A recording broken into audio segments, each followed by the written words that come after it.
Hola Lu, ¿qué tal? Bien, bien, todo bien por acá. Me alegro. Gracias a todos los que están hoy conectados para esta charla de Pingüinos y Agujas, en la que estoy muy contenta porque voy a presentar a alguien que además de ser una gran científica e investigadora antártica, es muy amiga mía, y es la señorita Carla Difonso. Gracias, Car, por estar con nosotros hoy. No, gracias a ustedes por invitarme. Buenísimo.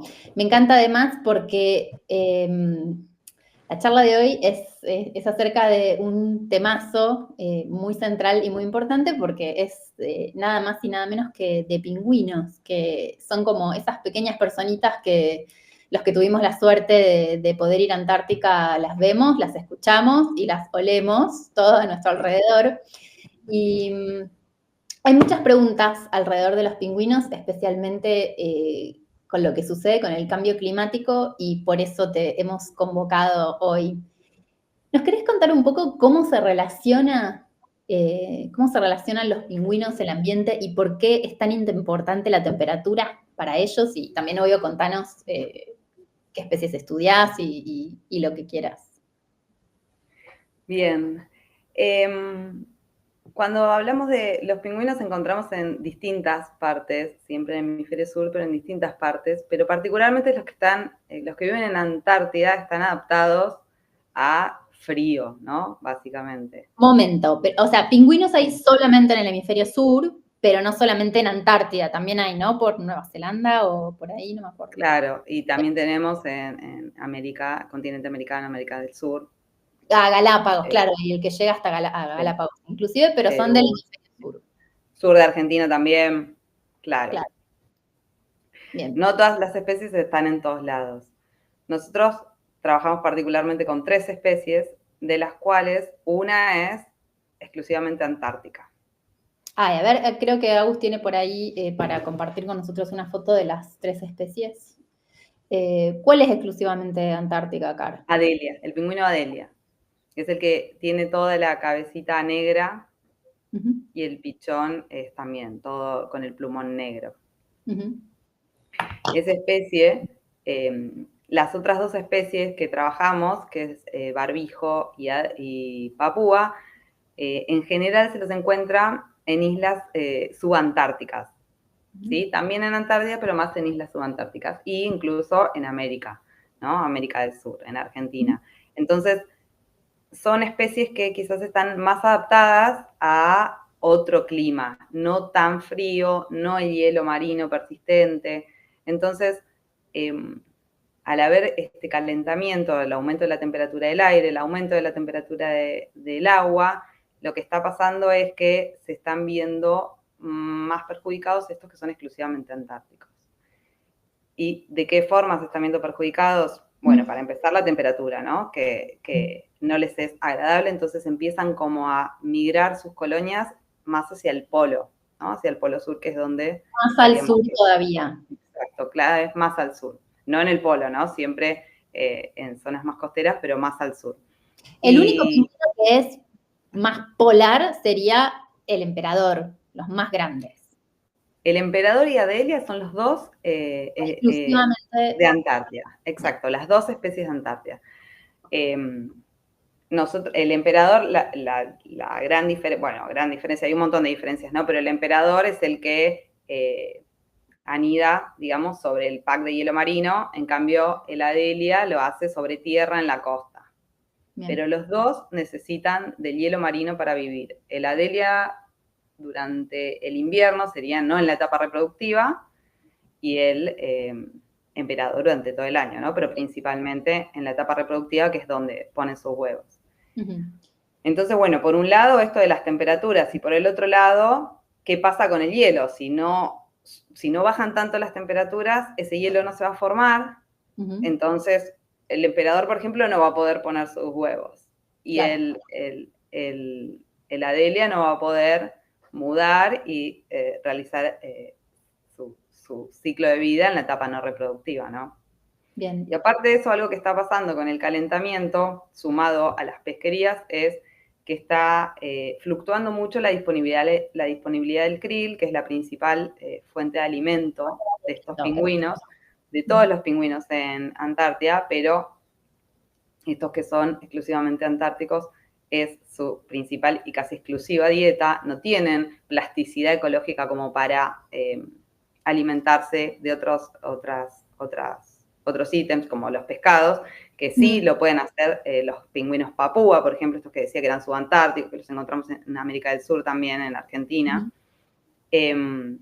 Entonces, el krill, el ciclo de vida del krill está muy estrechamente vinculado con el hielo marino.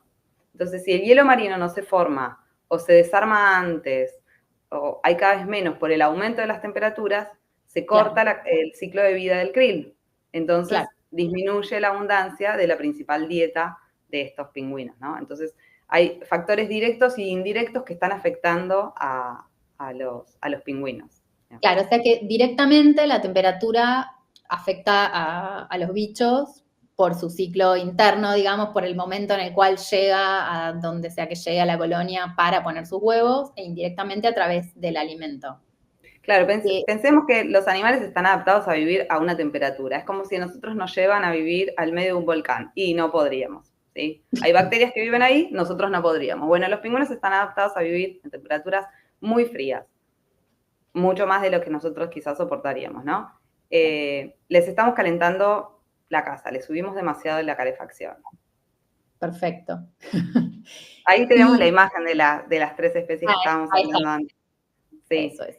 El Adelia es el que tiene toda la cabecita negra. El primero. El papúa, que es el que yo decía que es subantártico, es el de la vincha blanca con el pico anaranjado.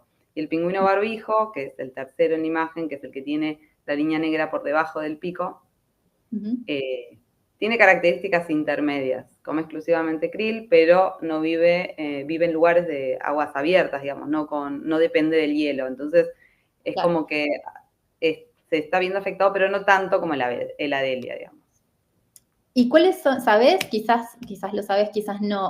¿Cuál es más abundante, cuál es menos abundante de estas tres especies? Entiendo que en el mundo el papúa. Papúa, ¿no? Es el que en Antártida es el más común, el que más se ve. Sí, y ahora está aumentando mucho la población, ¿no? Pero bueno, hay colonias muy grandes de Adelia, de más de 200.000 parejas, sí. Son bellos todos. Car, y acá viene la pregunta que también le dio un poco del título a la charla, que vos trabajás en ecofisiología, ¿correcto? No solo de pingüinos, pero en ecofisiología. La ecofisiología como herramienta, ¿cómo sabés, digamos, vos, cómo estudiás, qué le pasa, o qué parámetros de variación estudiás vos en estas especies? Sí. Mirad, por si, bueno, les puede sonar, pero bueno, la ecofisiología es como estudiar el funcionamiento de los organismos, pero relacionados con el medio ambiente, por eso ecofisiología, ¿no? Lo que nosotros hacemos es estudiar, por un lado, le sacamos sangre a los pingüinos y estudiamos bioquímica sanguínea, que sería como cualquier estudio de sangre que nos podemos hacer nosotros, un laboratorio de rutina, como glucosa, triglicéridos, ácido úrico. Todo, le hacen los análisis al pingüino. Exacto. Los análisis de sangre al pingüino, bien. Eso por un lado. Y por el otro lado, lo que estudiamos son parámetros del estado oxidativo o antioxidante de los pingüinos, que está relacionado con el estrés, pero es un estrés fisiológico, no estrés de... No estrés de nervios. Claro. Es un estrés que lo tenemos todos los seres vivos naturalmente en nuestras células, pero bueno, hay factores que aumentan el estrés, que puede ser revertido por los antioxidantes, que seguramente algunas lo escucharon, en las cremas, en los alimentos, alguien me dijo el otro día el vino. Bueno, hay muchos compuestos que usamos en nuestra vida diaria, pero aparte nosotros los producimos, nosotros y todos los seres vivos. Pero bueno, hay situaciones que generan más estrés y bueno, eso es lo que medimos. El aumento de la temperatura, la disminución de la dieta que eligen, digamos, el cambio de dieta puede influir en su metabolismo y lo podemos ver estudiando tanto la bioquímica como el estrés, este estrés oxidativo, ¿no? Súper interesante eso. Y la pregunta, ¿cómo llega a vos la sangre del pingüino para hacer los análisis? Eso quiero que nos cuentes. Bueno, es un viaje largo. Nos conocimos hace muchos años en una campaña antártica. Muchos años, sí, y lo vivimos, sí. Para eso hay que viajar a Antártida, claramente, y lo que hacemos es sacarle sangre. No, en general trabajamos en colonias, en distintas colonias cercanas a distintas bases, entonces son muchas las personas que están haciendo el mismo trabajo al mismo tiempo. Bien. Pero bueno, una persona agarra el pingüino, lo inmoviliza, y la otra persona con una jeringa de la pata le saca sangre. Eso se tiene que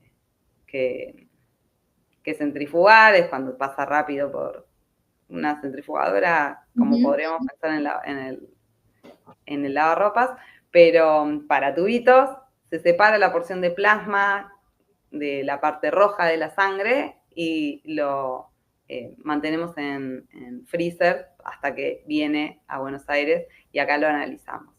Pero bueno, básicamente... Perdón, me acuerdo de haber asistido, de sacar, bueno, la foto que usé para el seminario, sos vos, de hecho, ¿no? Extrayéndole sangre de la patita de un papúa.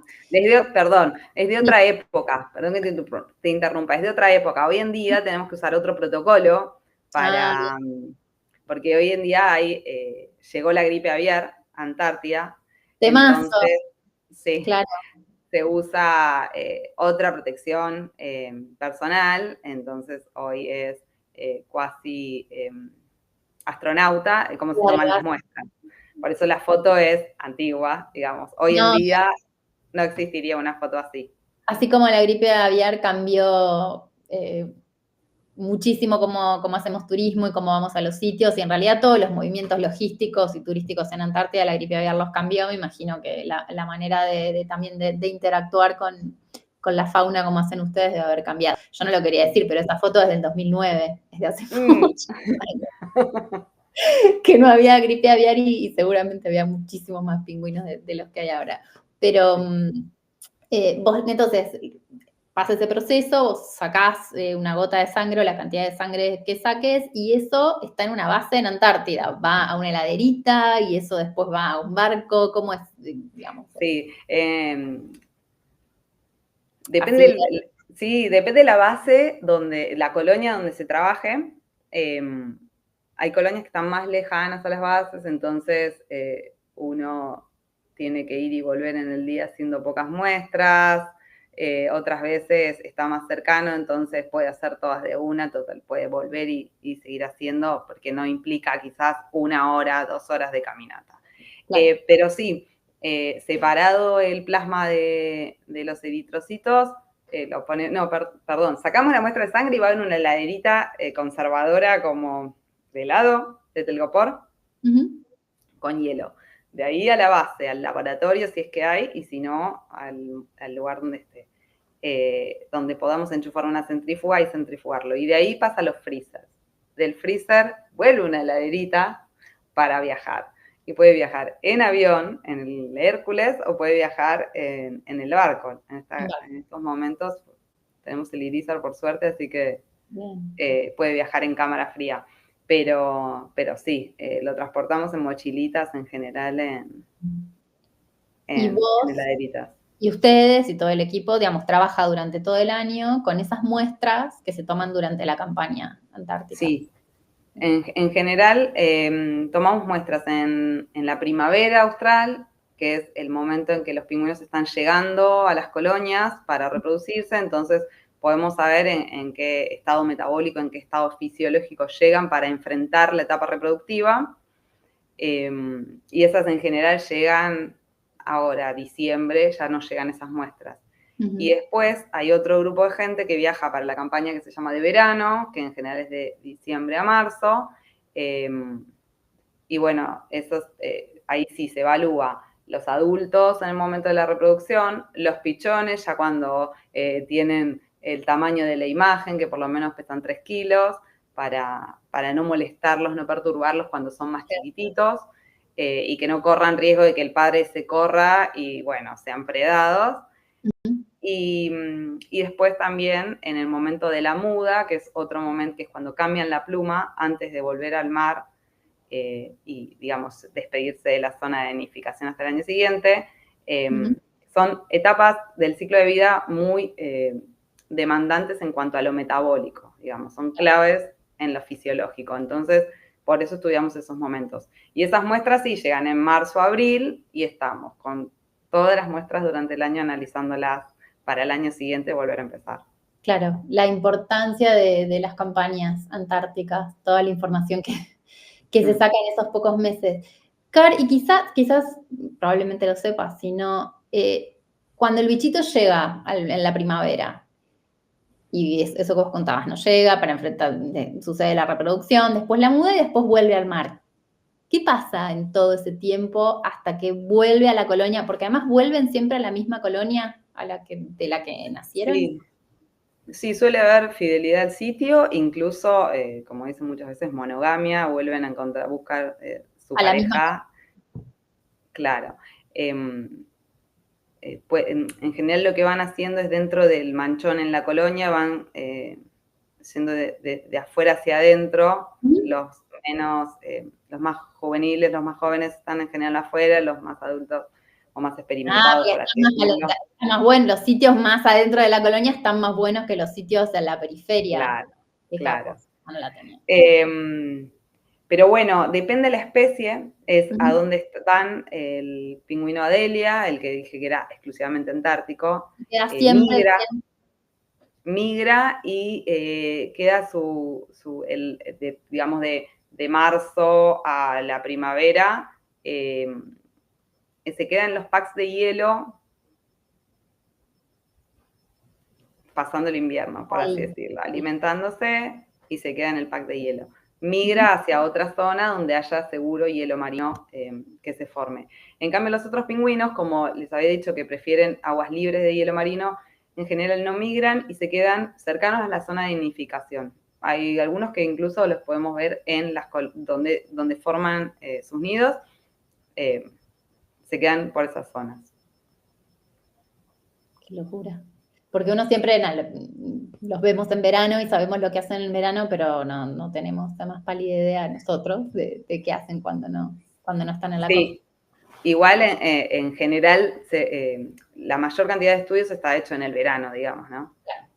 Ahora con las tecnologías, muchos grupos les ponen distintos sensores, algunos les instalan sensores a los pingüinos para ver qué es lo que hacen durante el resto del año, pero las condiciones en general son mejores para la investigación en el verano, entonces es cuando hay mayor información, digamos, ¿no? Claro. No es que se sabe absolutamente todo de dónde están en invierno. Claro.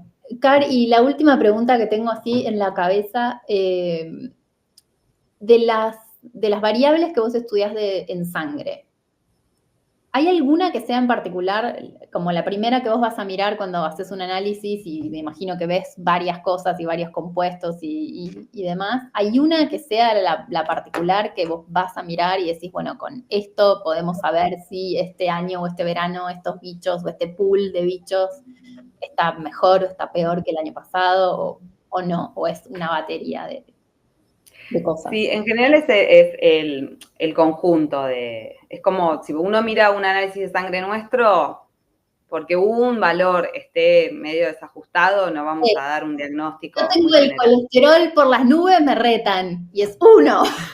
Bueno, sí, pero no significa que estés enfermo o que estés re mal, digamos, como que no podemos tener una conclusión muy acabada por algún parámetro que se desajuste. Sí, vemos mucho el tema de cuando miramos la oxidación, la oxidación de lípidos y proteínas, que son moléculas importantes para el desarrollo de cualquier organismo. Cuando la oxidación está muy aumentada es un parámetro de que algo está pasando, hubo algún estrés muy grande, algo que los estresó mucho. Entonces eso sí lo miramos. Si hay mucho daño oxidativo, lo llamamos, sí, ahí como que llama la atención. Pero después depende exactamente qué estemos mirando, con qué lo estemos relacionando. Si es con la dieta, Eso si te es iba a con preguntar. las temperaturas. Entonces, según con qué estemos tratando de relacionar, la edad, simplemente comparar pichones con adultos, a ver cómo vienen, o si es más afectados por la disponibilidad del krill. Depende qué es lo que estemos buscando, es cuál parámetro miramos más. Pero en general nos muestran si están más afectados o menos afectados este tipo de parámetros. El daño oxidativo y el ácido úrico también miramos. Sí, Mira. eso también. Y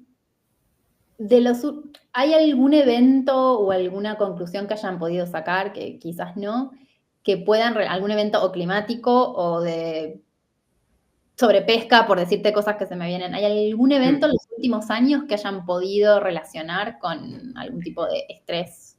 Sí, la verdad es que lo que está pasando en Antártida es que el cambio no está provocando de hace, no sé, nosotros empezamos hace 15 años, 16, en esto. No es que vemos que las temporadas continuamente la temperatura media fue aumentando, entonces antes hacía muchísimo más frío y ahora hace muchísimo calor. Lo que pasa es que hay años que quizás hace mucho frío, otros más calor, mucha nieve, menos nieve, está como mucho más variable de lo que debería, aparte de que las medias están subiendo, ¿no? Entonces, quizás una nevada muy fuerte en la etapa de puesta de huevo hace que se vean muy afectados algunos pingüinos como los Adelia, que ellos ponen el huevo igual, y no los papúa que dicen, ah, no, hay mucha nieve, mejor esperemos a que se limpie un poco y lo ponemos un poco más alto. Mirá. No lo dice así pensando, ¿no? Claramente. No, Y bueno, lo dice así. claro. Tiene cierta plasticidad ecológica como para retrasar su puesta. En cambio, los Adelia no. Entonces, salvo esos eventos así como aislados, que uno puede decir, bueno, este año fue anómalamente frío, como les gusta decir a los meteorólogos, o fue anómalamente cálido, salvo esos eventos separados, sí, lo que estamos viendo es que están más afectados, así a lo largo del tiempo, los pingüinos que están más al norte de los que estudiamos nosotros, que son los que están cercanos a la base Carlini, y los pingüinos Adelia. Entonces, eso sí nos podría estar mostrando que justamente los pingüinos que son antárticos y que están más al norte, están siendo los que se ven más afectados. Claro. Porque ahí la variación de temperatura es mayor, ¿estoy entendiendo? Claro, el mayor conflicto, por así decirlo, del calentamiento lo está sufriendo la península y cuanto más al norte peor, digamos, ¿no? Entonces, ahí sí estamos viendo que van muy, muy de la mano. Claro, súper interesante. Agus, no sé si andás por ahí, te querés sumar ya para los últimos minutos del webinar, que esto que dice Car, que lo más afectado es la península, que es lo que nosotros también vemos. Y dijiste algo que a mí me ha pasado, Agus también viaja hace 15, 20 años a Antártida, es esto, que no es que o es más cálido, sino que varía mucho. He tenido 2 veranos seguidos en Antártida que no tuve mucho frío y el último verano fue de las cosas, no sé, de lo que me acuerdo, de las cosas más frías. Y el anterior, recuerdo lluvia, que nunca me había llovido en nada, mitad de la península. No sé, Agus, si vos tenés también esa... ¡Oh, la península parecida! Absolutamente, sí, ya que justo que mencionaba Carlini y esto, y la península y esto y lo otro, dije, no pude evitar tentarme y me echar un poquitito de esto, ¿no? De aclarar, como pusimos la imagen de los bichitos, ¿no? De qué especies son las más comunes que Carla trabaja. Pero bueno, acá justamente lo que decía Carla, de Carlini, es una base que está aquí, acá en la isla 25 de Mayo, ahí se la ve, la Shetland del Sur y la península antártica. Esta es la zona que nosotros hemos visitado históricamente, que entiendo que es donde se hace la mayor parte de la investigación científica, al menos desde el punto de vista argentino, seguro, ¿no, Carla? Sí, es en la península. Sí. Claro. Nosotros trabajamos ahí, como les decía, en base Carlini, en base Esperanza, que es al norte de la península. Mar de Wedel. Exacto, en la base Marambio, hay una colonia de pingüinos Adelia también, y al oeste en la base Brown. Por acá abajo. Car, y también en Cerro Nevado, ¿verdad? Ahí en la isla James Ross, si no me equivoco, ahí es donde está, hay una de las, hay una colonia de emperador, ¿correcto? ¿De ahí ustedes también estudian algo o sí, también? Gente de la institución sí, el grupo de Predadores Tope, que trabaja, Marcela Libertelli, trabaja con los emperadores, pero ahora hace años que no está pudiendo ir, así que nosotros no pudimos hacerles trabajo de fisiología. Todo el trabajo que se hace tiene que ver con visitas a la colonia de forma aérea, claro. pero no acceder a los animales hace un tiempo, ya que no, ya tienen hace 2 años un refugio, pero bueno, es complicado porque se va en más cercano al invierno, primavera, y bueno, ya los vuelos no son tan fáciles, es un poquito más complicado que ir en el verano o primavera, como dije, que en general es cuando hay mayor número de investigaciones, ¿no? Claro, hay colonias que es más fácil llegar y hay colonias en las que es muchísimo más complicado. Sí. Súper interesante esto, me encanta y me surgieron más preguntas para una próxima charla, Carta. Te vamos a comprometer para una próxima. Muchísimas gracias por haber venido a esta conversación y eso es todo de mi lado. ¿Vos tenés alguna pregunta para hacernos a nosotros, Car? Bueno, no, pero cuando sepan de algo que ven con respecto a esto de la gripe, que ustedes acceden a veces antes que nosotros, o a distintos lugares o a muchos más lugares, bueno, siempre que se pongan en contacto porque estamos siempre alerta con respecto a eso, porque nosotros trabajamos, como no evaluamos gripe, trabajamos con los animales que vemos aparentemente sanos. Si vemos algún síntoma o algún signo de la enfermedad, ya no nos ponemos en contacto directamente para evitar cualquier contagio, ¿no? O posible contagio. Entonces, bueno, nada, eso. Si tienen esa info, siempre. Por supuesto, ojos en el terreno y para nosotros siempre es un placer estar en contacto y poder estar allá. Y además las cosas también cambiaron un poco para nosotros desde la gripe aviar y tenemos también un montón de protocolos y tenemos los ojos abiertos respecto a eso, así que obvio que estamos en contacto. Un gran placer, Carlita, mil gracias. Hermoso. Muchísimas gracias a ustedes. Gente, muchas gracias. Gracias por venir. Adiós. Chao, gracias a todos.